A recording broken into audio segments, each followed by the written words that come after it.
Olá, boa noite. Bem-vindos a mais um resumo do dia aqui no seu canal Causa Operária TV. Nesta sexta-feira, dia 9 de setembro de 2021. É um dia bastante atribulado e que termina, como começou, com enorme agitação nos meios econômicos e políticos. E o tema central do nosso programa é: Bolsonaro ouviu Temer e recuou? O que a direita quer com o ato dia 12 de 9? Embalados aqui pela declaração à nação publicada agora no final da tarde pelo presidente legítimo Jair Bolsonaro, após ter almoçado com o ex-presidente golpista Michel Temer. Você vai ver aí a cobertura, uma análise desses acontecimentos, né? Bem como uma consideração sobre a análise geral feita aí por setores da imprensa golpista, a imprensa que anunciou que o mundo ia acabar, que ia ter golpe de Estado no dia 7 de setembro, e que agora está anunciando que é o maior recuo do mundo, o recuo do Bolsonaro. Será? Né? Será que eles acertaram? Eles que disseram que dia 7 de setembro era o dia D, o dia do golpe, né? E que agora estão dizendo que o Bolsonaro recuou totalmente, que é uma derrota do Bolsonaro. Será que é isso o significado dos acontecimentos do dia? Pois bem, para debater esses temas, nós vamos estar aqui junto com vocês. Daqui a pouquinho vai estar conosco a companheira Andréia Truz, e no programa de hoje nós vamos ver também aí o desenrolar do bloqueio das estradas promovido pelos caminhoneiros, o lockdown, né, dos caminhoneiros, das empresas do setor de pró-bolsonaristas, a disparada dos preços, né, a gigantesca lista de produtos que já chegaram até altas de mais de 40%, 50%, 78%. O etanol, por exemplo, 40%. Então, fique conosco. Nós vamos falar também do voto do Fachin, que votou contra o marco temporal, né, e das consequências dessa situação. Destacar o balanço, né, o balanço final feito pela coordenação, pelo movimento Fora Bolsonaro, dos atos, movimento Fora Bolsonaro, que amanhã tem reunião para avaliar essa situação e discutir os próximos passos. Destaque aqui também na nossa pauta internacional a Venezuela denunciando um roubo de empresa pública na Colômbia, e o Evo Morales, né, dizendo que o marco temporal é instrumento de genocídio contra os povos indígenas no Brasil. Bom, tudo isso e muito mais você vai ouvir, participar, discutir aqui conosco no nosso canal alternativo e interativo, né, onde também você pode participar da programação, pode mandar a sua opinião, sua crítica, e para isso a gente quer também contar com a sua colaboração, né, para divulgar aí o canal, espalhar aí o link do resumo do dia, da Causa Operária TV, em todas as redes sociais, nos grupos de WhatsApp, do Facebook, do Telegram, e Twitter, e etc, etc. Mande, espalhe adoidado, porque está começando, né, o programa, o Jornal da Noite, que não tem rabo preso com as empresas capitalistas, com os inimigos e exploradores do povo. Mandar um salve rapidinho aqui, né, para alguns dos nossos muitos amigos que já estão presentes, participando aqui conosco, o Osni Castro, o Álvaro Faria, que disse que o bagulho continua doido no Brasil, o Silvano Souza, nosso companheiro Silvano, que já chegou por aqui mandando o seu superchat, nosso muito boa noite, obrigado aí, o bom exemplo do Silvano e da Cecília Maria, que também mandou aí uma figurinha simpática, contribuindo aqui com o nosso canal. Nosso salve para eles, o Sem Chance, né, também junto com a gente nessa transmissão. O Marcos Moreira, nosso companheiro Marcos Moreira, muito obrigado. O Sérgio, dizendo que os bolsomínios estão pregando 15 dias de boicote à TV Globo. A companheira Luísa Maranhão, chegando junto, mandando aí a sua figurinha simpática, contribuindo aqui com a Causa Operária TV. Muito obrigado, companheira Luísa.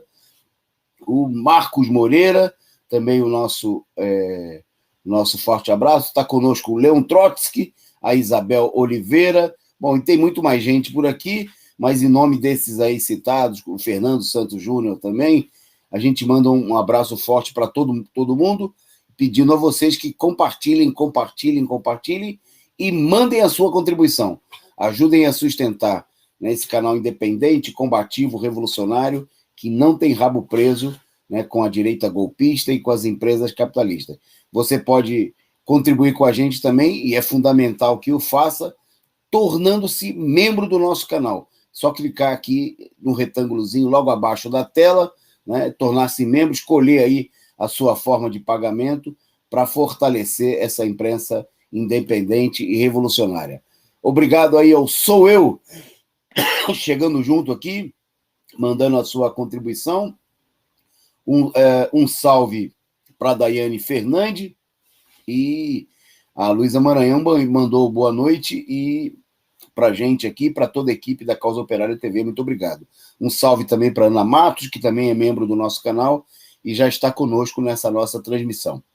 Bom, vamos lá, vamos para a pauta, né, que o dia promete, e daqui a pouquinho a Andréa também promete estar conosco, ela que está terminando uma outra live e prometeu chegar aqui logo depois das 9 horas.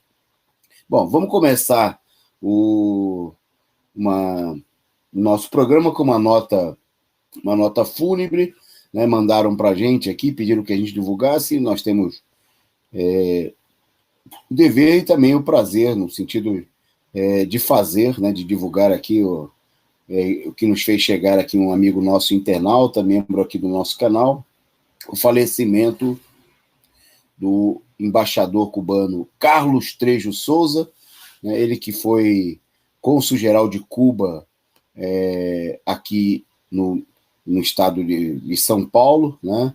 E que tinha simpatia de muitos setores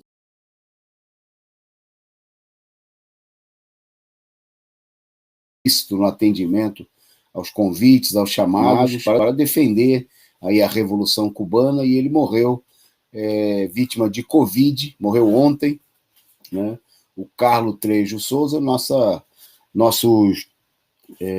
considerações aí aos familiares, aos companheiros, ao povo cubano, ao governo e também à representação diplomática de Cuba aqui no Brasil, né, com a qual nós temos sempre se solidarizado e lutado juntos, né, contra o bloqueio criminoso que Cuba sofre por parte do imperialismo norte-americano, né, em defesa da autodeterminação, contra a política golpista do imperialismo em Cuba, que se manifesta de maneira muito clara, né, em todos os momentos, e que continua nesse momento. Bom, vamos lá. Em frente agora, a gente destacar aqui, vamos entrar já nos temas aí do dia de hoje, né? Destacando aqui, começando por destacar a questão do bloqueio das estradas, né?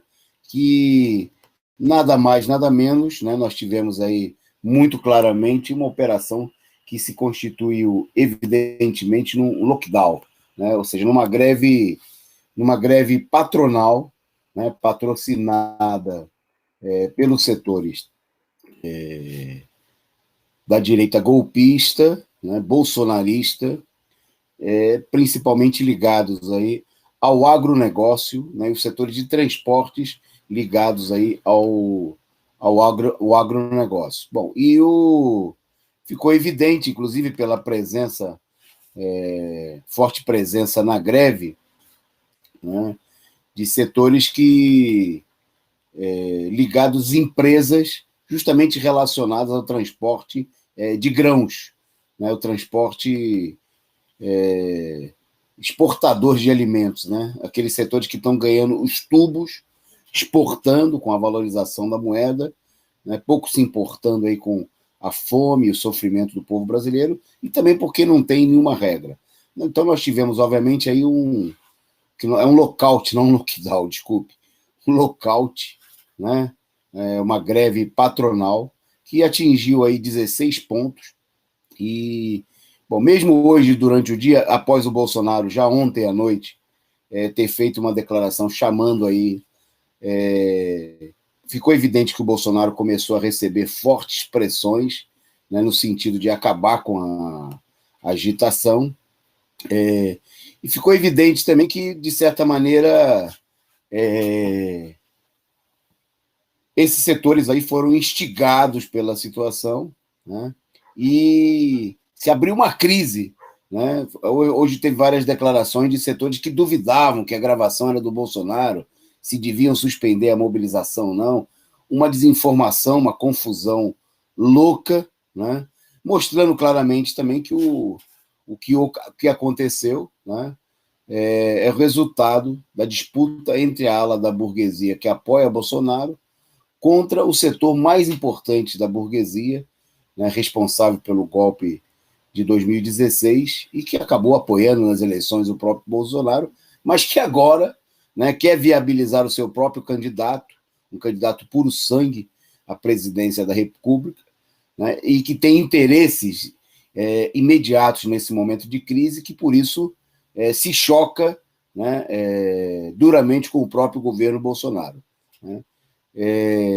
Bom, a mobilização dos caminhoneiros deixou evidente que ela estava totalmente sob o controle, né, das empresas do agronegócio, né, que agiram para financiar a presença dos manifestantes nos principais atos, liberando os caminhões, que os caminhões, né, haviam, por exemplo, no STF, aí se registrava ontem a presença de 10 caminhões da mesma empresa, né, e coisas desse tipo, né, que é evidente que não é uma decisão dos trabalhadores que foram para lá, né, mas era parte de toda uma mobilização organizada, né, pelas empresas de transporte de cargas, né, principalmente desses setores ligados, como eu destaquei aí, ao agronegócio.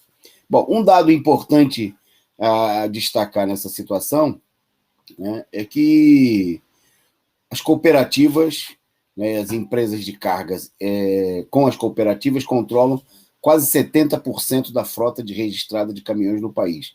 Frota que é de mais de 2 milhões e 200 mil caminhões, né? Enquanto os trabalhadores autônomos, eles representam aí um terço desse total, pouco mais de 830 mil caminhoneiros. Quer dizer, você tem aí mais de 3 milhões de caminhoneiros, né, dos quais 2 milhões e 200 são de empresas, né, e cooperativas, e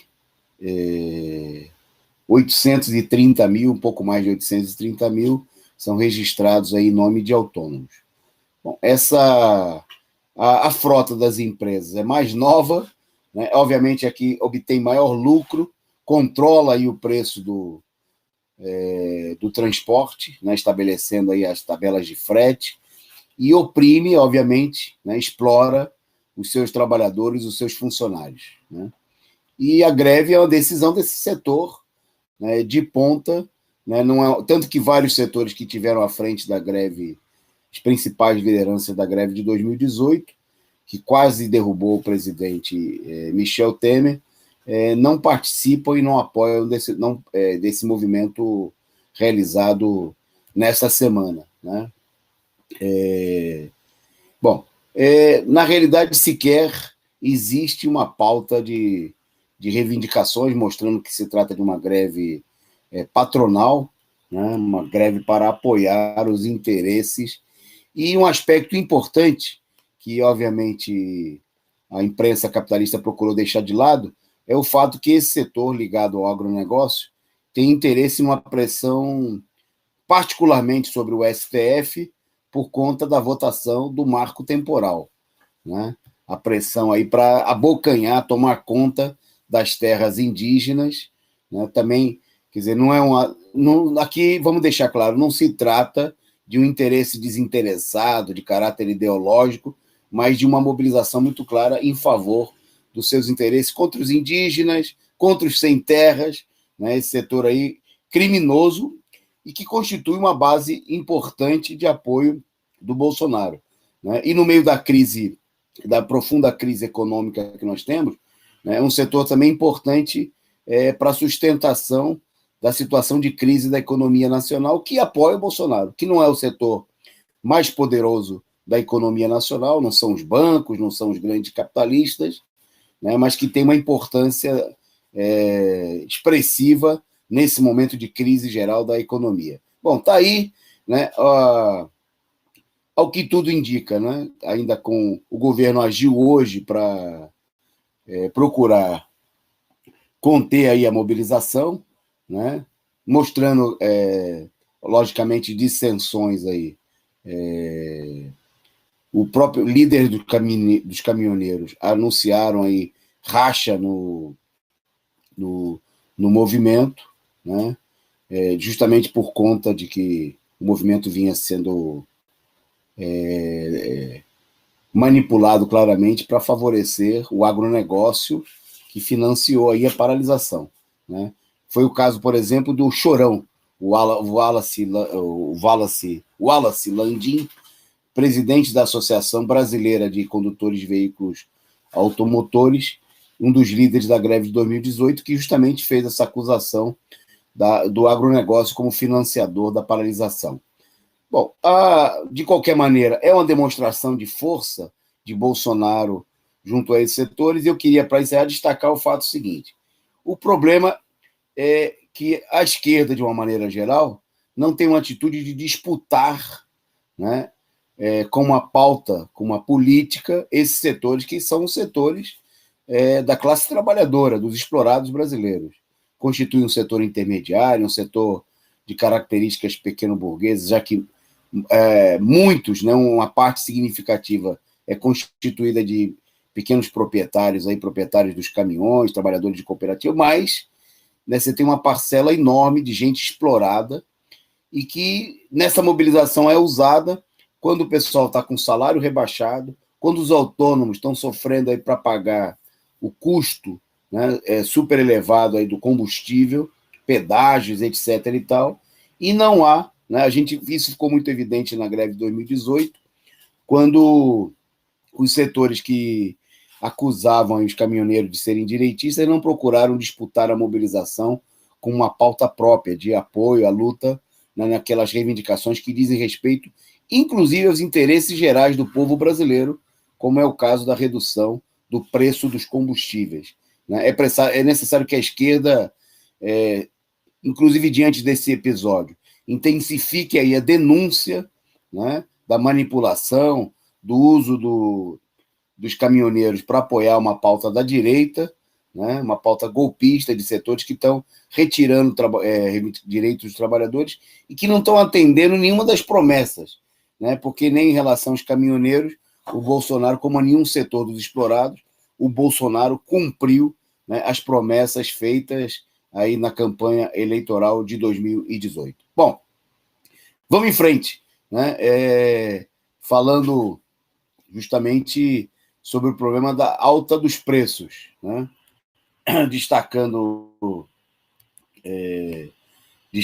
aqui com vocês, hoje a imprensa capitalista voltou a publicar listas, né, diante da inflação em disparada, né, situação totalmente fora de controle, né, mostrando que a situação, inclusive, que já está ruim, está tendendo a um agravamento, né, porque agosto teve aí a pior inflação das duas últimas décadas para o mês, né, uma situação mostrando a situação totalmente degringolada, né?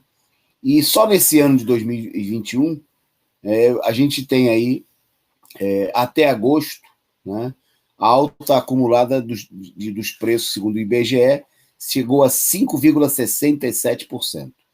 Né? No entanto, obviamente que essa média, né, essa taxa estabelecida pelo IBGE, ela não dá conta daquilo que vem acontecendo em muitos setores. Por exemplo, o caso propriamente dos combustíveis, né? Só o álcool já teve alta aí de...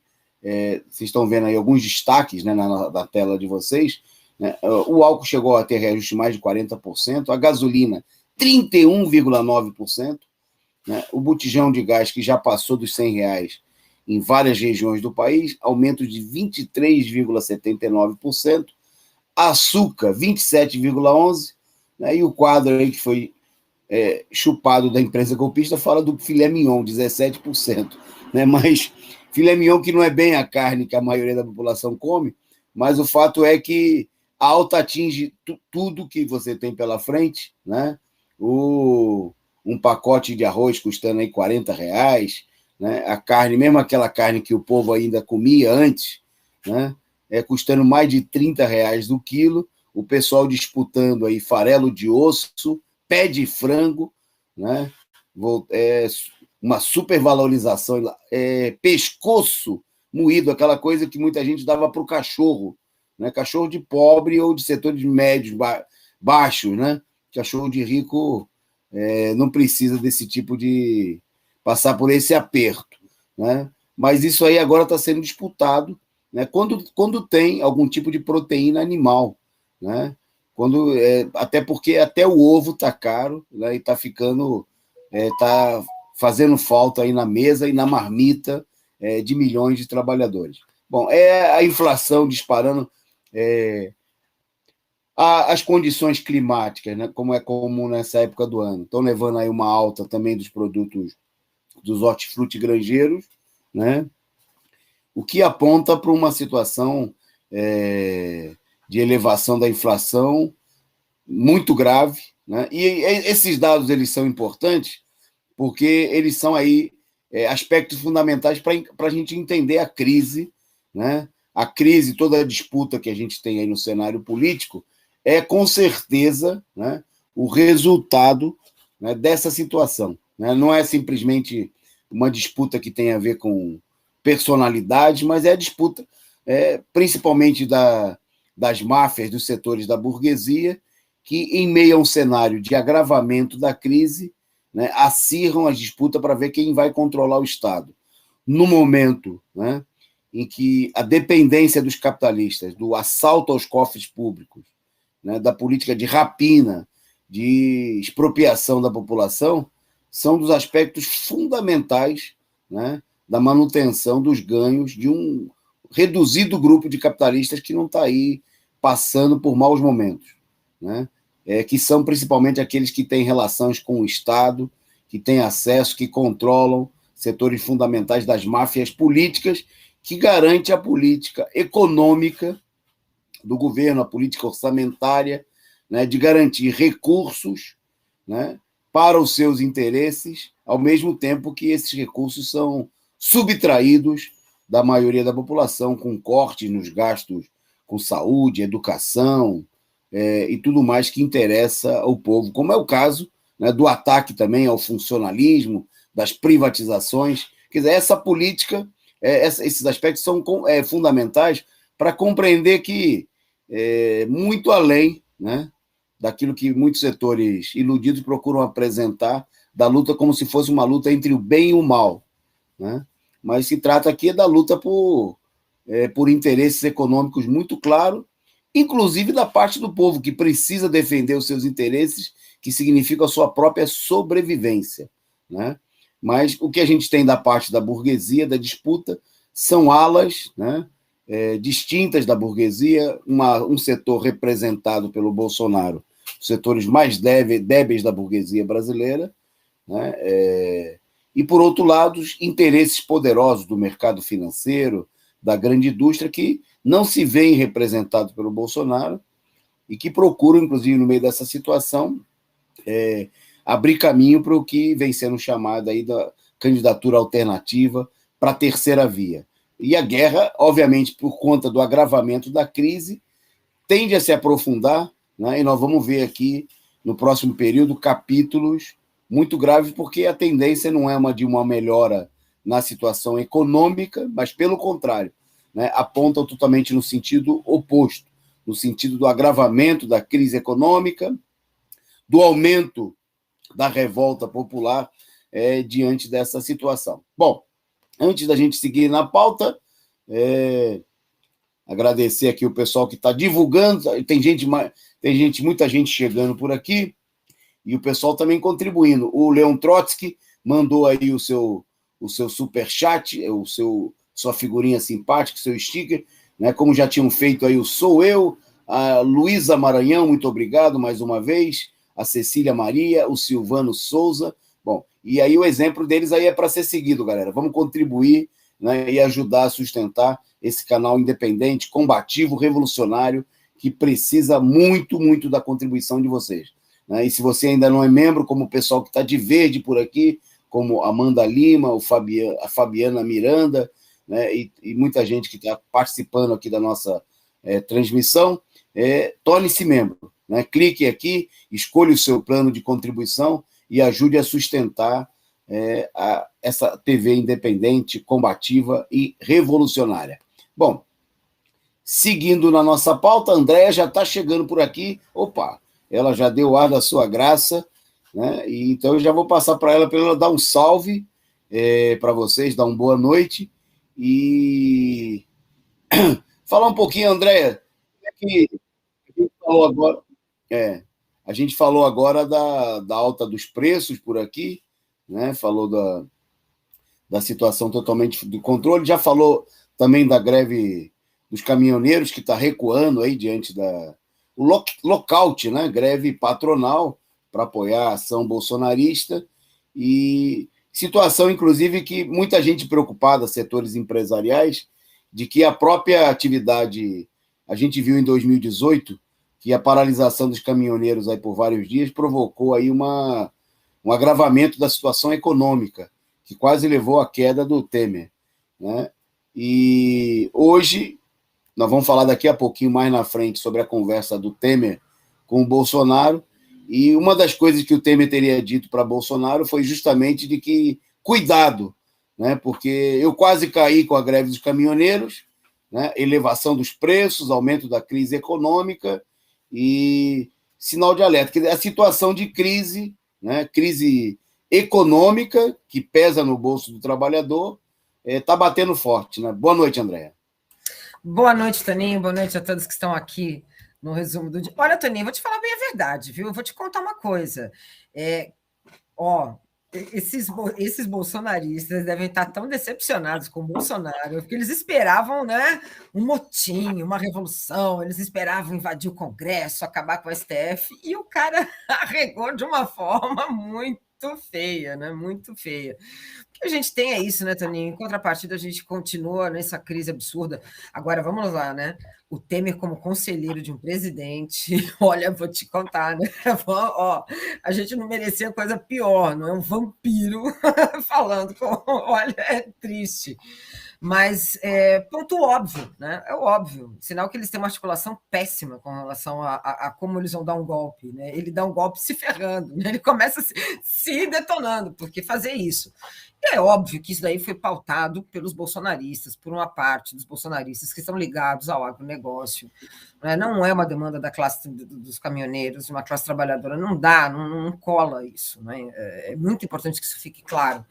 E ali ele vai fazer o jogo, né? Ele tentou fazer um jogo, né, de pressão total, e alguém deu um toque. Agora, Toninho, vamos combinar? Eu queria, né, saber exatamente qual foi o toque, do tipo assim, ó, né? Você vai perder mesmo, entendeu? É hoje que tu roda, né? Não, a ponto do cara voltar para trás. Não é bem assim. Infelizmente, agora eu acho que o ponto para a gente discutir mais uma vez, nós estamos nas mãos do Congresso, nas mãos da Câmara e do Senado, porque foi através dali que veio esse pedido para ligar, né, para o Temer aparecer. Né? Então, é um pedido da Câmara, é um pedido do Senado, para acalmar os ânimos de Bolsonaro, para a gente continuar naquela mesma situação que estávamos um pouco antes, né? Não sei, 6 meses atrás, né? Que era aquela coisa, ele ia dar um chute, depois aí alguém ia lá, pedia para soprar, ele parava, retroceder, então, enfim. E não vão fazer absolutamente nada. Isso mostra, né? Aí é um ponto, também outro ponto importante, que nós não podemos contar, né, com o legislativo. Esse legislativo vai esgarçar até onde eles podem, porque, né, está entrando, e o judiciário, né, também fazer daquele ensopado, né, Toninho, porque precisa encontrar ali uma terceira via. E nós ficamos nessa situação. Não é? Agora, pior do que nós é aquele, né? Não sei se você viu o vídeo do cara chorando porque tinha decretado estado de sítio na cabeça dele, dos bolsonaristas. Não sei se você chegou. Toninho, eu preciso te passar esse vídeo. Ele chora de emoção, porque era estado de sítio. Então é um nível da ignorância, né, do eleitorado bolsonarista. Eu vou te mandar esse vídeo agora. Ok. O Temer, né, ficou mundialmente conhecido pelo nome que o povo gritava para ele nas ruas, né, o Fora Temer, né, até o ponto que tinha a piada de que o Temer, chegando no encontro internacional, foi recepcionado por um dirigente estrangeiro dizendo: o senhor que é o senhor Fora Temer, né? Então nós esperamos que hoje tenha sido o encontro do Fora Temer com o Fora Bolsonaro, né? Mas nós vamos falar disso daqui a pouco, porque tem mais angu nesse caroço. E, bom, mas antes, queria destacar um aspecto importante, né, que tem a ver também, era um dos motivos da pressão muito clara do lockout promovido pelo setor de transportes, ligado aí ao agronegócio, né?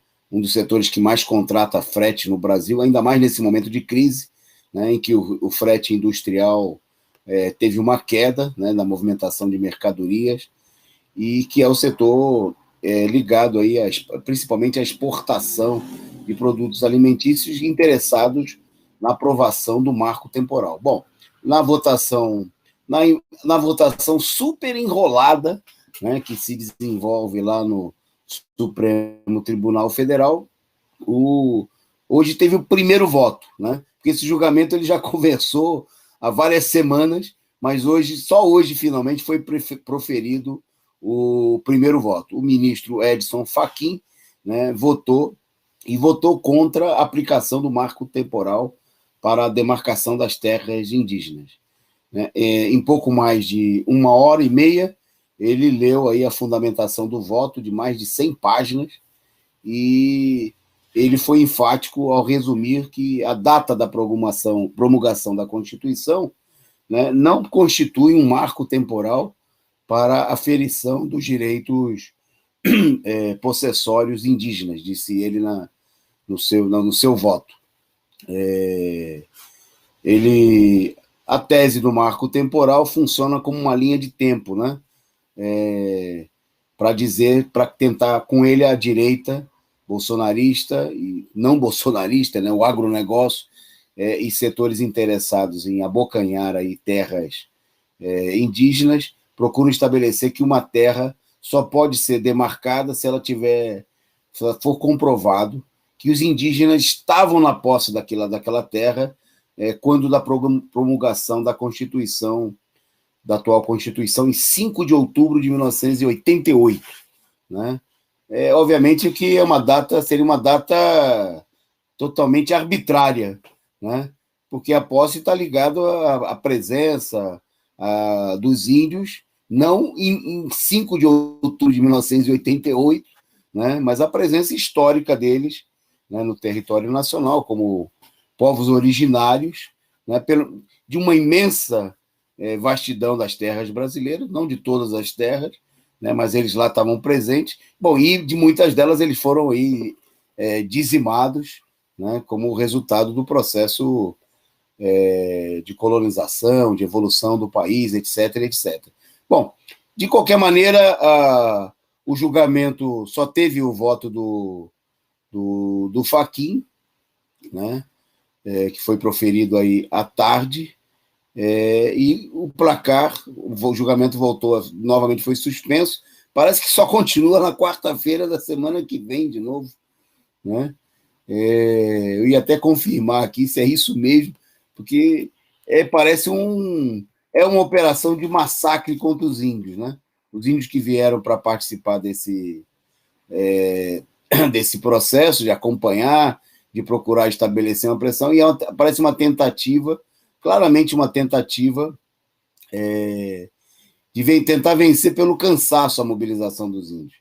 A gente não deve ficar, digamos assim, animado, é 1-0 ainda, né? Tem muita água para rolar debaixo da ponte, e aí, até para destacar, o próprio voto do Fachin, o Nunes Marques chegou a iniciar a leitura do seu voto, mas ele só vai concluir no dia 15, que era o segundo a votar, né? Bom, Por hora é isso, os indígenas, de certa maneira, comemoraram, né? Lógico, o primeiro voto, o voto do relator, que é um voto importante, mas, obviamente, isso aí tá dando pintas muito claras, né, de que faz parte da negociação que está se estabelecendo aí, né, que tem a ver com esse ponto que nós vamos tratar daqui a pouco, que tem a ver da conversa do Temer com o Bolsonaro e de todas as articulações que a gente nem deve ter ideia do que está acontecendo nos bastidores, né? Muita água suja está rolando debaixo dessa ponte, né? E os interesses, não só dos indígenas, mas de todo o povo brasileiro, estão sendo colocados em discussão aí no dia de hoje. Bom, antes da gente, se a Andréia quiser comentar um pouquinho sobre isso, tudo bem, fique à vontade, e eu passo para ela também para destacar aí os dados da Covid, né, que se mantém no nível de controle, enquanto todo mundo fica assustado, porque essa vacinação também não avança, né? Tem crise, teve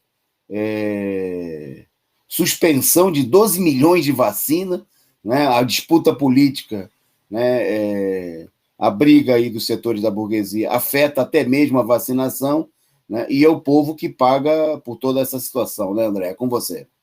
Pois é, Toninho. E o que é pior, né? Na verdade, eu estive em São Paulo, né? A gente se encontrou lá no ato, e aí eu estava assistindo a TV e vi uma propaganda do governo do estado. Na verdade, acho que fazia tempo que eu não via a TV, porque eu também não tinha visto essa propaganda. Mas eu fiquei passada. Eu acho que era do governo, não sei se era, ou era da prefeitura, mas acho que era do governo, que era do Dória. A vida voltou ao normal. A vida voltou ao normal. Então, a vacina, né? E a propaganda é essa: a vacina faz com que a vida das pessoas volte ao normal, então elas podem sair novamente, se encontrar. Toninho, parece que está tudo lindo e maravilhoso. Aí, segunda-feira, as creches com a possibilidade, né, de retornar 100%. Só que esquece que a gente está com uma pandemia, né, esses dados que eu vou passar agora, né, com um número ainda importante, né, um número muito importante para a gente não retroceder. E o que é pior, né, estão colocando na rua quem não tem vacina, que são as crianças, né? Então é isso, né, basicamente. Bom, então o que nós temos hoje? Na verdade, o Brasil teve 747 mortes por Covid-19 nessas últimas 24 horas, né? O total chega a ultrapassar 585 mil desde o início da pandemia.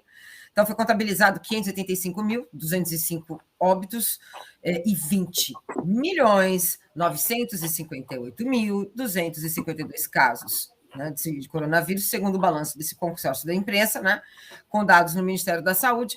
Esse número, na verdade, Toninho, de 747 mortes, ainda é uma média móvel, né, na verdade, tem uma queda, né, é a mais baixa desde o dia 13 de novembro. Né? Então, olha só, nós estamos falando de médias móveis, mas assim, de novembro.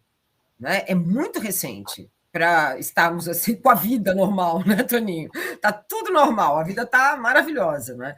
Essa pandemia praticamente já não existe mais, mas, pois é, na verdade, nós temos exatamente isso.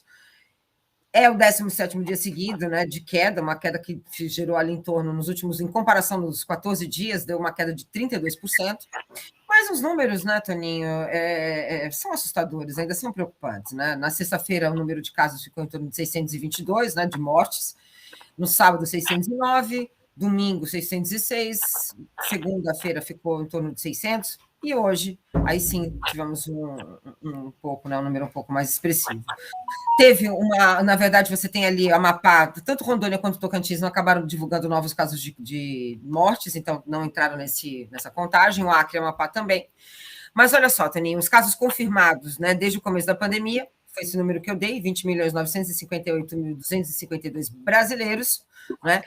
32.353 desse foi confirmado nesse último dia. Então, Taninho, eu acho que a gente tem que ainda ficar de olho, até porque se a gente for levar em consideração o Estado de São Paulo, já é uma propaganda, e a gente tem que ficar de olho sim, porque o Dória tem usado, nos usou, né, nós, enquanto educadores, pode esperar que na propaganda, no que vem, ele vai dizer que foi o primeiro Estado a vacinar professores, enfim, e faz, né, politicagem para uma campanha política, né, também para 2022. Mas, efetivamente, São Paulo, inclusive ontem, estava com falta de vacinas, por isso, né? porque tem política demais, propaganda demais, né, Toninho?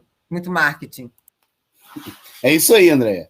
Bom, eu seguindo aqui na nossa pauta, o pessoal pediu para lembrar, né, que não está na pauta, que tem jogo do Brasil com o Peru, mas o jogo começa agora. Então, se você gosta do futebol como eu, liga lá na televisão, mas vai acompanhando aqui o Com resumo. Anvisa ou sem Anvisa? Hã? Assim, precisa ver se hoje vai entrar em campo, né, a Anvisa, a Anvisa que suspendeu o jogo da Argentina no domingo passado, naquele quiprocó, né? Foi aquilo, né, evidentemente mostrando, confirmando só mais uma vez, que obviamente o problema é sempre de natureza política, política, né? Tem interesses econômicos poderosos e políticos sempre operando, nunca é só o futebol. Bom, mas eu queria a gente entrar no tema central do dia de hoje, que foi justamente a decisão, a publicação pelo Bolsonaro da declaração à nação. Bom, após se encontrar justamente com o ex-presidente golpista, o Michel Temer, o Temer que é uma figura, vamos entender, não se trata de um vice simplesmente que saiu do armário, né? Ele tem sido uma figura, se mantém como uma presença política. Ele foi presidente do MDB, né? Um partido fundamental no regime político aí há décadas. Foi destacado pelo próprio Bolsonaro no ano passado, né, para uma missão importante para o imperialismo, né, que se tratava de ir ao Líbano, né, usar aí a influência, a presença do Brasil para tentar defender os interesses do imperialismo francês, principalmente, né, diante dos acontecimentos lá naquela região. Bom, e agora ele foi tirado de novo aí do... o pessoal fala do sarcófago, não, mas ele está vivinho aí, articulando da Silva para procurar conter a crise. Eu queria destacar uma avaliação seguinte, que evidentemente, nesses últimos dias, a gente viveu e está vivendo momentos aí de muito exagero, né? O pessoal procurou apresentar que o dia 7 ia ser o dia do juízo final, né? Bolsonaro ameaçando o golpe, a imprensa e muitos setores da esquerda anunciaram que seria o dia do golpe, teve gente até dizendo que a gente não devia sair às ruas, né, que a esquerda tinha que ficar em casa, ficar debaixo da cama, escondida, né, como o Freixo, por exemplo, que defendeu a coragem de ser covarde, né, e propôs que não se fizesse absolutamente nada, porque era o dia do juízo final. Bom, o 7 de setembro, como a gente falou, mostrou que não era nada disso, né, que o Bolsonaro queria dar uma demonstração de força. E deu uma demonstração de força que, nesse momento, ninguém no Brasil, ninguém, a não ser, né, o senhor Luiz Inácio Lula da Silva, tem condições de dar na mesma proporção, né? Então, hoje, o Bolsonaro aí, tá aí a Andréia falou do vampiro do Temer e a produção providenciou aí uma imagem vampiresca do Temer que veio assombrar o cenário político. Bom, mostrando que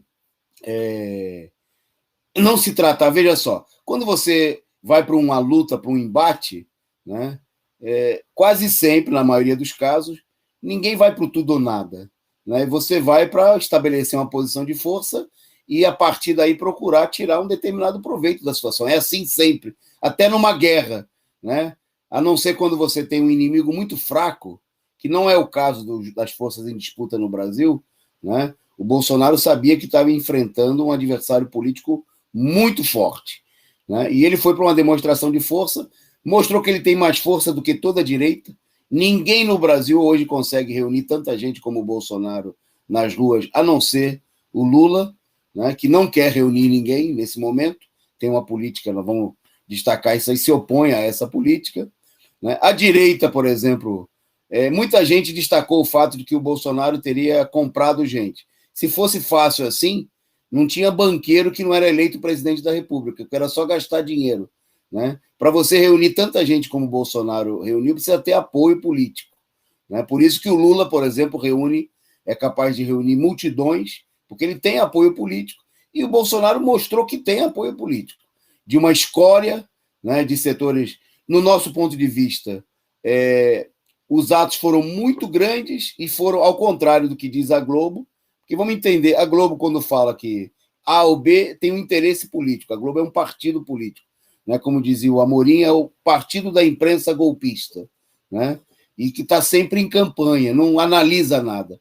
Quando fala um analista da Globo, não é uma análise, é uma campanha direitista. E a Globo, evidentemente, né, procurou desqualificar, mas os atos foram grandes. A Polícia Militar de São Paulo, o governo, adversário do Bolsonaro, estimou em 125 mil pessoas, o que é um número muito grande, né? Logicamente que o pessoal tenta dizer, não, mas a gente ouviu as lorotas, né, de que na campanha do golpe tinha mais de 1 milhão de pessoas na rua. É mentira, né? Já ficou demonstrado, a gente já demonstrou mais de uma vez, que na Paulista não cabe 7 milhões de pessoas.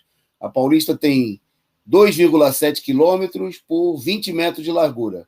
Então, como professor de matemática, eu sou obrigado que para colocar 1.400.000 pessoas na Paulista, como já chegaram a afirmar que tinha, seria necessário ter 26 pessoas por metro quadrado.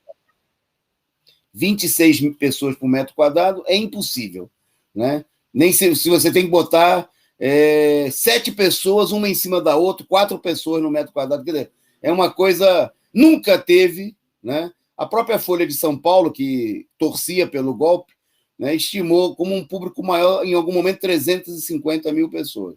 Né? Isso no auge da campanha golpista. Então, quem reúne 125 mil pessoas está reunindo gente pra cacete.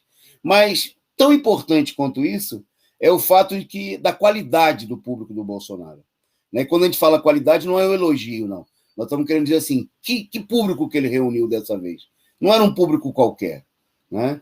A gente viu aí no dia seguinte do ato uma campanha para tentar mostrar o seguinte, o governo de São Paulo chegou a dizer que não tinha um único PM da ativa nos atos em São Paulo.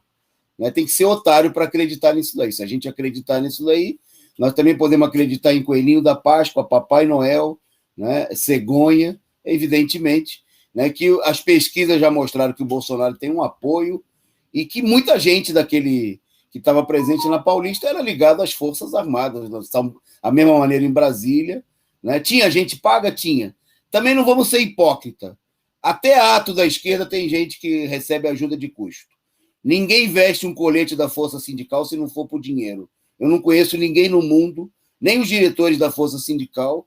Né? Eu não conheço quem vai nos atos. É só olhar o pessoal que balança a bandeira, você vai ver que é sempre gente pobre, preta, e da periferia. E não é que o pessoal da periferia gosta tanto de bandeira assim, né, de partido, de central sindical, não é porque o pessoal recebe lá um troco.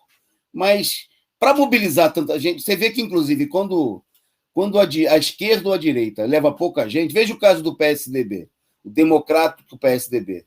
Quando teve o entrevero na Paulista, né, e que o pessoal foi colocado para correr da Paulista em junho, não eram dirigentes do PSDB, não era gente de terno e gravata, era gente pobre, porque o PSDB, ao invés de ir para a rua balançar bandeira, ele contrata gente para balançar bandeira.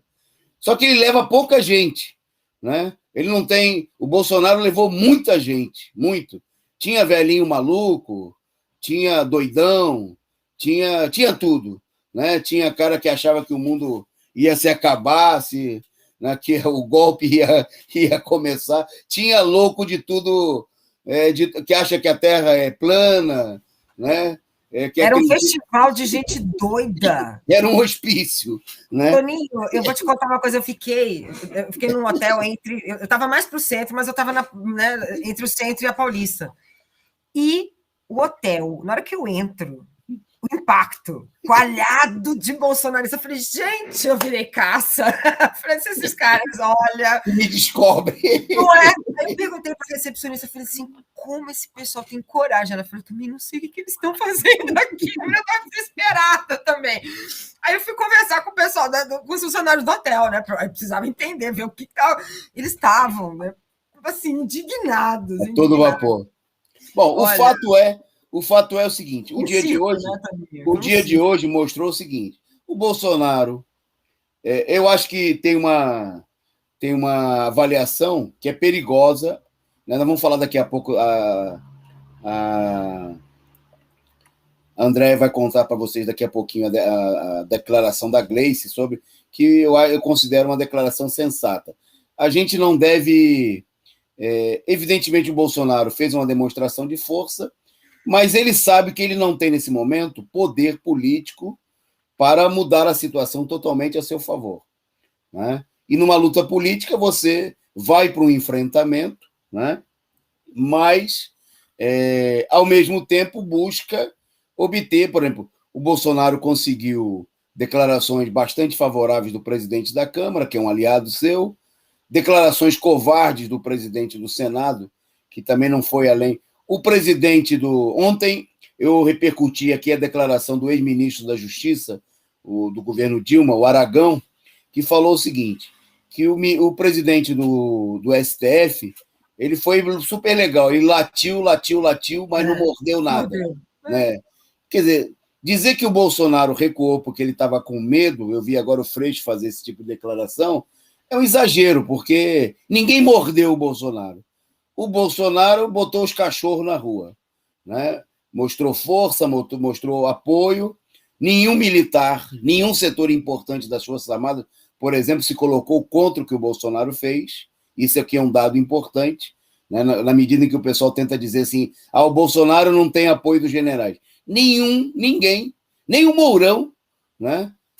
Que está sendo apresentado aí como uma possível alternativa da direita, nem ele teve a ousadia, ele até teve de manhã, né, nos atos lá com o Bolsonaro, nas solenidades em Brasília, mostrando uma unidade. Por outro lado, a direita, né, continuou latindo. E hoje o Temer apresentou uma fórmula e o Bolsonaro foi lá, elogiou o Careca, né, o Alexandre de Moraes, soltou uma nota em que fala da harmonia entre os poderes.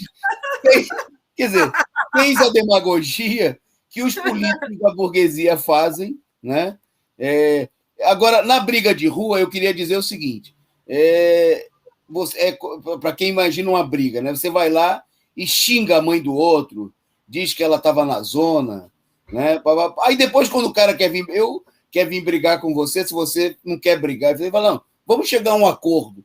O Bolsonaro foi lá, é lógico que a horda bolsonarista gostaria, né, como a Andréia destacou, que ele decretasse o estado de sítio, mas o Bolsonaro, ele é político, e ele está mostrando que ele está evoluindo numa esperteza. O Bolsonaro tem mais apoio do que ele tinha, tem mais voto no Congresso, né? E a direita sabe também, por outro lado, que não tem voto, não tem apoio para realizar um impeachment, né? Porque o Bolsonaro, o pessoal fala, Bolsonaro está comprando deputado da Câmara. Bom, deputados da Câmara, eles se vendem desde que inventaram a Câmara, né? Ora eles se vendem para um, ora eles se vendem para outro. Eles se vendem até para votar naquilo que eles acreditam, né? Se vender é a rotina tradicional, faz parte do dia a dia, né? Do modus viventes, operantes dos deputados. Por isso que é bom abrir o olho, né? E provavelmente a gente vai demorar ainda uns dias para saber. Bom, a crise, o mercado financeiro, só para destacar esse dado, que nós ontem, né, houve uma queda de 4% na Bolsa de Valores, o que foi destacado representava a perda de 195 bilhões dos valores das empresas com ações na Bolsa. E aí hoje o Bolsonaro divulgou a nota um pouquinho antes do encerramento da Bolsa e a Bolsa subiu 2%, mostrando que a política de pacificação era a política dos banqueiros, né? Era a política que esse setor aí pressionou o Bolsonaro, pressionou todo mundo, tirou o Temer lá de pijama, falou, Temer, vem cá, vamos lá, né? Mostrando que há a tentativa. Não quer dizer que a briga não vai voltar e vai ter novos rounds nos próximos dias, né? Não dá para saber o que vai acontecer, mas que eles tentaram. Também um medo muito claro é o seguinte, o desgaste de um lado e de outro pode levar a um enfraquecimento que permita, se a esquerda não dormisse mais do que o Temer e o Sarney, né,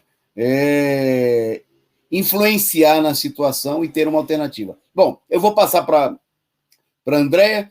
para destacar aí a posição que eu achei bastante interessante. Eu não li em detalhes, mas a declaração da presidenta do PT, a Gleice Hoffmann. Vai lá, Andréa, com você. Beleza, Toninho. Só que antes de falar dessa nota, eu vou fazer um comentário, que cartas são bem interessantes, né? As cartas na história, né? Nossa história, elas fazem parte assim, de um papel determinante. Eu me lembrei da carta do Temer, né?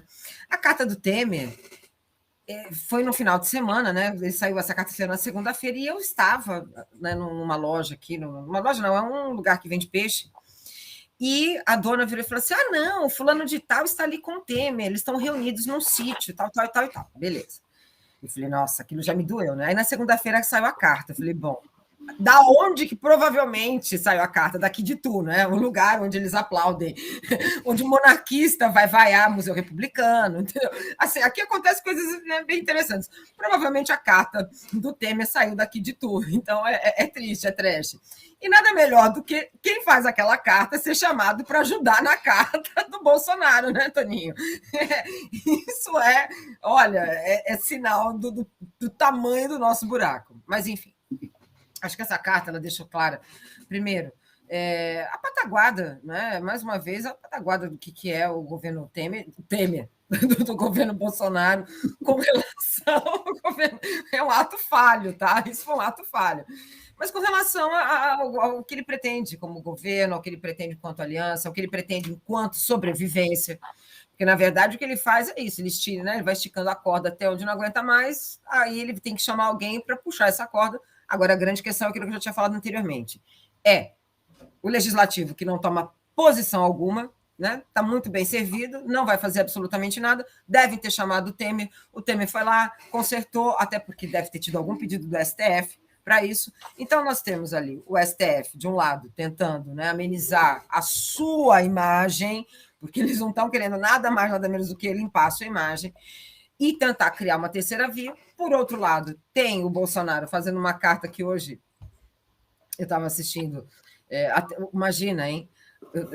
Olha o que esse golpe faz com a gente, né? Eu estava assistindo um trecho do Reinaldo Azevedo tirando onda da carta do Bolsonaro e fazendo correção de português, né? E claro, fazendo uma análise do fiasco que é essa carta e do que ela representa. Aí sim. Com relação à nota do PT, que eu acho que é o fundamental, é o quê? Ela disse que ele permanece, que nós temos que nos permanecer, a oposição tem que permanecer atenta aos riscos da democracia brasileira, porque ele vai continuar nesse jogo de estica a corda, né? Estica, estica e puxa, estica a corda.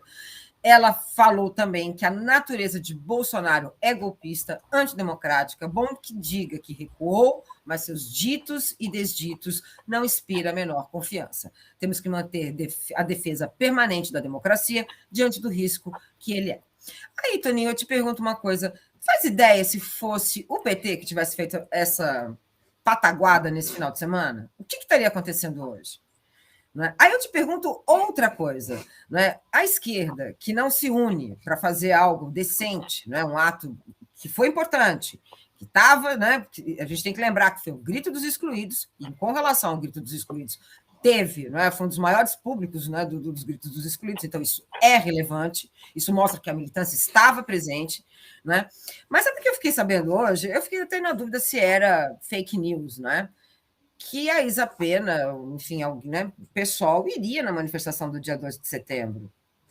Aí eu te pergunto, Toninho, quer dizer, então, que para a esquerda não rola, mas, enfim, não é?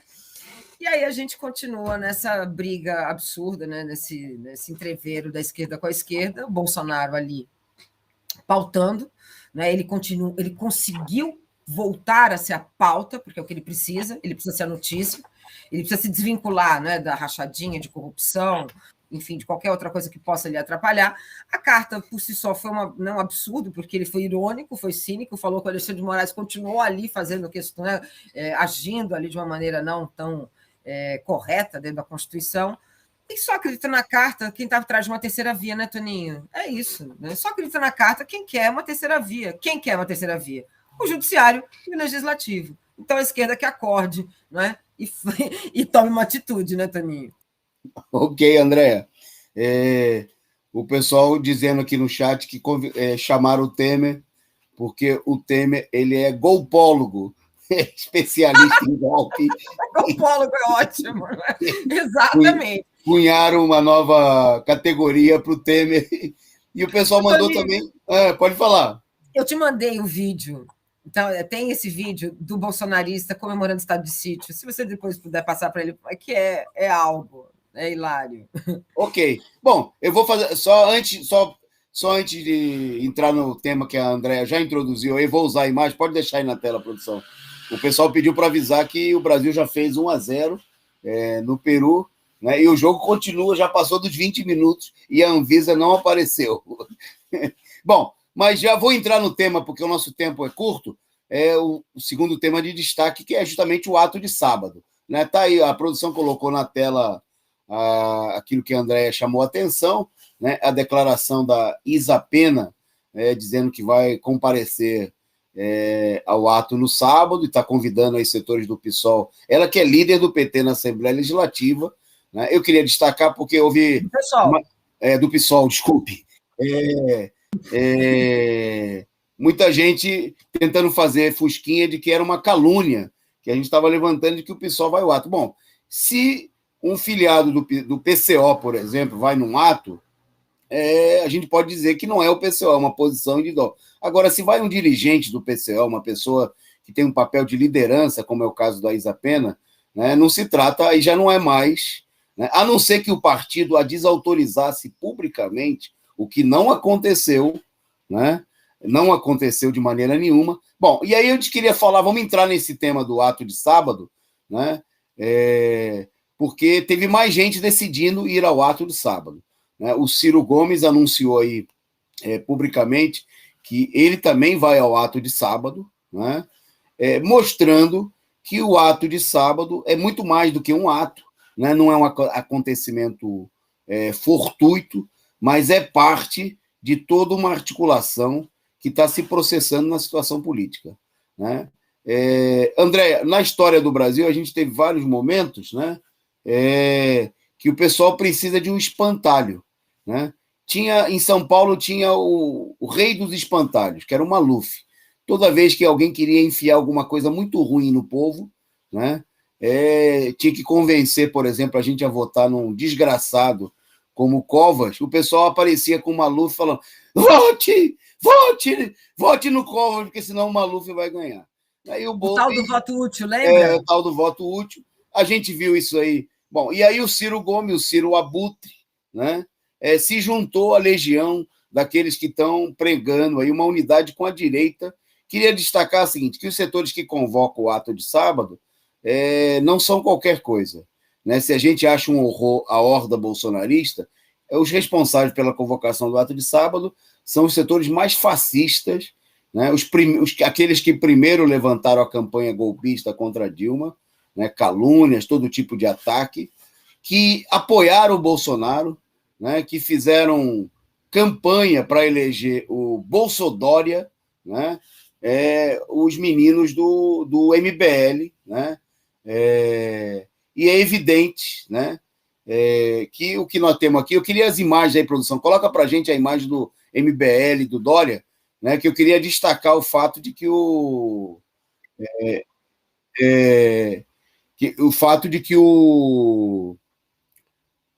há uma tentativa muito clara de ocultar que o ato de sábado não é um ato fora Bolsonaro, né, nem é um ato de campanha do Dória.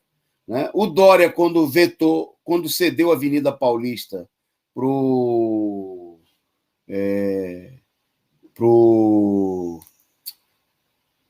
Bolsonaro, né?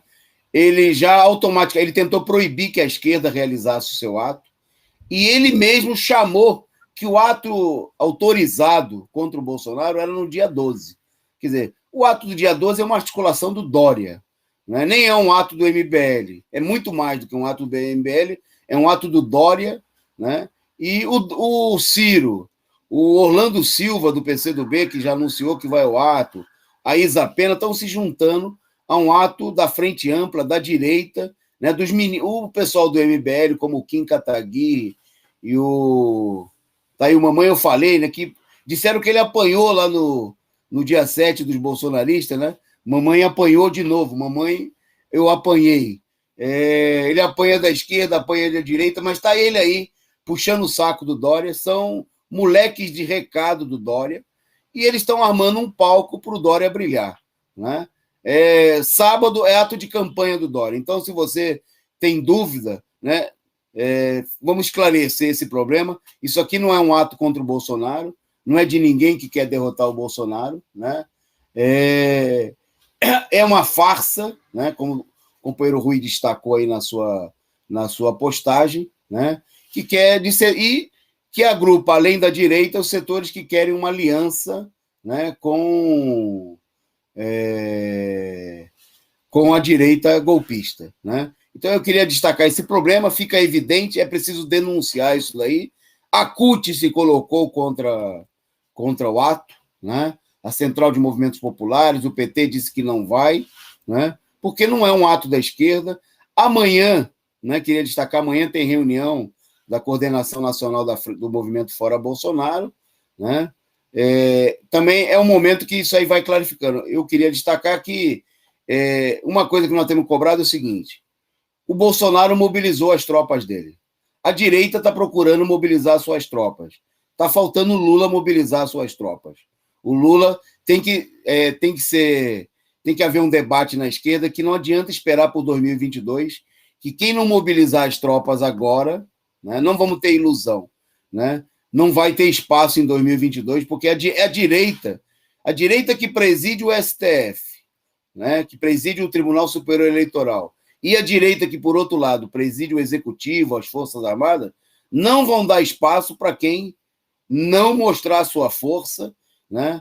E isso tem acontecido em todas as eleições na América Latina, onde a esquerda pôde disputar com alguma chance, foi onde houve mobilização popular. Foi o caso da Bolívia, né? Foi o caso também do Peru, que teve que ter mobilização para que não houvesse um retrocesso e fosse anulado o resultado amplamente majoritário a favor do candidato da esquerda. E não foi o caso do Equador, por exemplo, onde não houve mobilização popular e a direita conseguiu triunfar e eleger um banqueiro, né, para a presidência da República. Bom, Andréia, se quiser comentar um pouquinho sobre esse tema, e aí... eu preciso, porque... Não, com certeza. Porque tem um senhor que é da esquerda aí, que apareceu agora há pouco aí na foto, com o pessoal do MBL, que é demais, não é? Aquele da esquerda que começou na arena, sabe quem é, não é? Então é isso, Toninho, é triste demais. Agora, o mais interessante é que tem uma nota do MBL, né, que ele pede para as pessoas irem de branco. Então, é uma manifestação para as pessoas irem de branco, né, deixar suas bandeiras, efetivamente. Não fala, né, diretamente assim das bandeiras, mas as bandeiras eu já coloco aqui. Toninho, uma boa, não é? Eu fico surpresa com isso. O que me deixa indignada é isso. Quer dizer, então, que tem toda uma teoria, cria-se uma teoria para não ir à manifestação, que era um ato extremamente importante, né? Que era o grito dos excluídos, que era compor uma força, né, contrapondo à força do bolsonarista, que a gente sabia que ia ter muita gente, a gente sabia que tinha grana, né, muita grana do agronegócio, muita grana, né, envolvida para trazer esse pessoal, para trazer uma horda, né, para essas manifestações. Inclusive, já tem Twitter, já tem o pessoal reclamando, eu gastei do meu dinheiro para vir, eu fui para São Paulo, teve uma hora nessa carreata que teve bateu, né, teve uma batida ali em sequência, meu carro foi batido, então já estão cobrando, né, sacando, rodei, né? E agora para o dia 2 eles vão. Agora, o ponto é, essa manifestação, ela tem um dos cards que eu vi é o seguinte: nem Bolsonaro e nem Lula. Então, Taninho, quem está indo da esquerda é quem continua fazendo a mesma coisa que fizeram desde 2014, que é apoiar, né? Acreditar que há uma viabilidade da esquerda que não seja Lula nesse momento, e o que é pior, né, criar aquela falsa ideia que somente no segundo turno a gente vai unir forças, enfim, etc, etc e tal. E olha, Toninho, numa boa, né? Aí sinal que a gente tem muito, né? Esse pessoal tem muito que aprender ainda, né? Porque rodamos, né? A esquerda rodou como um todo, né? E ela continua aí se juntando com os golpistas, né? MBL é o cerne do golpe da Dilma, da Lava Jato, de Lula, né? Tá tudo ali. Perfeito? Eu acho que eu já posso entrar com a notícia que eu ia dar? Pode dar sua última, então, rapidinha, vai lá. Tá, beleza. Então, olha só. Né? A Câmara, né, na verdade, aprovou um texto base de um projeto que define o novo Código Eleitoral. Deputados ainda vão analisar os destaques, sugestões de alteração. O relatório tem muitos pontos criticados, na verdade, tem muita crítica por especialistas, inclusive por figuras, né, do próprio direita. Né? Imagina, ela está sendo criticada pela esquerda e pela direita. Tamanha a confusão. Então, a Câmara de Deputados aprovou nessa quinta-feira, foram 378 votos a favor, contra 80. O texto base desse projeto institui esse novo Código Eleitoral. Esse novo Código Eleitoral ele vem, né, com uma urgência, né, no último dia 31, o plenário havia aprovado já por 322 a 139. Para a conclusão, né, os deputados ainda precisam analisar os chamados destaques, né, e, em seguida, o texto vai para o Senado, Toninho. Essas mudanças, né, são complicadas, eu tenho algumas questões ali bem complicadas, questões que eram importantes para entrar e acabou não entrando por conta, né, dessa ação dos bolsonaristas. Então, os principais pontos: a divulgação de pesquisa. Pelo projeto, as pesquisas realizadas em data anterior ao dia das eleições só poderão ser, né, divulgadas na antevéspera do pleito. Os institutos de pesquisa também vão passaria ali, né, para a relatora também mantém um texto em que os institutos de pesquisas terão que informar obrigatoriamente qual foi o percentual de acerto dessas pesquisas realizadas nas últimas 5 eleições. O fundo partidário, né, que é outro ponto, né, que tem gerado ali, né, uma disputa. O projeto lista uma série de despesas que podem ser pagas com recursos públicos, né, como propagandas políticas, transporte aéreo, compra de bens móveis e imóveis. Diz ainda que a verba pode ser usada em outros gastos de interesse partidário, conforme a deliberação do partido político. Né? E a Receita Federal, no sistema de Receita Federal, não mais pelo modelo atual, usado pela Justiça, e aí sim técnicos afirmam que essa mudança atrapalharia as tabulações para o cruzamento dos dados com a Justiça Eleitoral. E o teto para multas, né? A proposta estabelece o teto de 30 mil para multar partidos por desaprovação das contas. Né? E a contratação de empresas, que aí sim permite que os partidos contratem com recursos do fundo partidário empresas privadas para auditar a prestação de contas, Toninho. Informações falsas também, uma proposta que tem, né? Imagina, punição, né, para informações falsas. A gente sabe muito bem o que a gente tem aí no TSE. Né? O texto permite que o TSE espessa, né, faça ali regulamentos para cumprir o Código Eleitoral. Enfim, e tem prescrição de processo, fala sobre o Caixa 2 também, mas a questão é, né, Toninho, é uma reforma eleitoral feita sem discussão, sem debate, de forma acelerada, portanto, ela só tem interesse para o Centrão e para, claro, né, ainda parte da Câmara de Deputados que estão com o Bolsonaro. Ok. Com essa apresentação da companheira Andréia sobre a reforma eleitoral, a gente vai terminando, porque deu a nossa hora, passou das 10, né? Hoje o programa foi animado aí com todos esses acontecimentos. A gente amanhã promete comentar um pouco mais sobre esse problema, até porque estão sendo votados aí os destaques, né, onde tem coisas muito cabeludas, né? São as entrelinhas onde aparecem mudanças importantes. E a gente amanhã também fala mais dos acontecimentos internacionais, já que o nosso tempo hoje se inspirou. Foi bom aqui, passa rápido com a presença da Andréia. E a gente termina, eu vou pedir para a produção, o pessoal tinha separado um vídeo da nossa intervenção no ato do dia 7, que a gente não tinha mostrado aqui antes. O Movimento Nacional fez um balanço, a Andréia destacou aqui que é importante, né? Foram mais de 200 atos, né? Uma avaliação que tiveram, mesmo com toda essa vacilação, né? Coisa de 300 mil pessoas, mostrando que tem muito potencial, tem uma tendência, né? E por isso a esquerda precisa desenvolver essa tendência e não ficar por aí andando de mão dadas, né? Com a direita, né? Inimiga do povo e dos seus interesses. Né? Então, nada de ir às ruas com a turma do Dória, né? Organizar a mobilização independente dos trabalhadores, né? Para derrotar Bolsonaro e todos os golpistas. Andréia, um abração e a gente se vê de novo na quinta-feira, beleza? Beleza, então até quinta-feira que vem, Toninho. Tchau, Boa noite a todos. Um abraço. Até amanhã com mais um resumo do dia. Vai lá. Valeu, produção. De uma tentativa de voto, porque tem gente que diz que é oposição ao Bolsonaro, mas esses pilantras que deram o golpe que derrubou Dilma, que deram o golpe que manteve Lula na cadeia preso por 580 dias, tentaram impedir o nosso ato. Eles privatizaram o Anhangabaú e querem que a gente se responsabilize aqui para eles. Eu queria puxar uma palavra de ordem junto com os companheiros da bateria, que diz o seguinte: nós não somos trouxa. O Dória, que tenta dizer que é oposição, mandou a polícia dizer que ia revistar a gente. Vai revistar o cacete. Bolsonarista não pode botar a mão em trabalhador, não pode botar em mão em gente de luta que está aqui.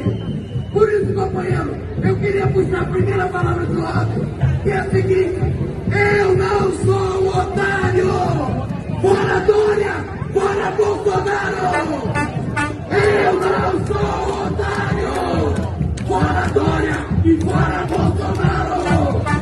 Eu não sou um otário! Fora Dória! Em segundo lugar, companheiro, eu queria dizer o seguinte: mas não vamos cair na conversa piada da Globo, porque o golpe não é só o Bolsonaro, não. O golpe é o Dória, a campanha do PSDB que a Globo vai fazer nos próximos dias. Por isso, eu queria terminar dizendo o seguinte: tem um ausente que a gente lamenta muito não estar aqui hoje. E nós queremos dizer que nós queremos que ele esteja com a gente, porque não tem nada garantido. Se a gente não lutar, não vai ter eleição democrática. E nós precisamos do